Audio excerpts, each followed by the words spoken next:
Have you ever woken up to a bad hair day? Now, I got one of those days going on right now. I'm not sure exactly what I'm going to do with this today. But recently we found out that all the barber shops, the salons are shut down. They're not going to be in business for a while. And many people who get their hair cut every couple of weeks are thinking, great, now I've got to cut it myself or I've just got to let it go. And that's the reality that we're all facing. But it reminded me of an account of a story in Scripture where a man by the name of Samson, who had taken the Nazirite vow, had never let a razor come to his head. And because of that, the Lord was with him. Samson was one of the judges in Israel and led them in a weird way, but led them with his strength and took care of the Philistines whenever they tried to go up against Israel. But it was a relationship with a Philistine woman by the name of Delilah, a woman who wanted to find his weakness.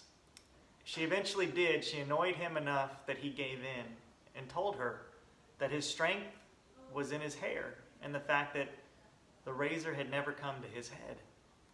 And so he woke up one morning with his hair shaved. He thought that he had strength to go up against the Philistines, and he didn't. The Lord had left him.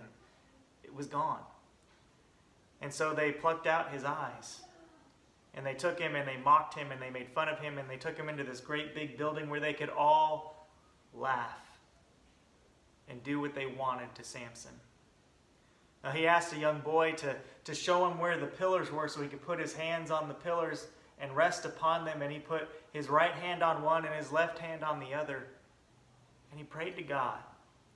And he said, God, give me your strength so that I can do this right now. And he took out more Philistines in his death than he ever did during his life. It's an amazing story, and a story that reminds us, no matter how silly we may be with our hair, it reminds us that the Lord is with us.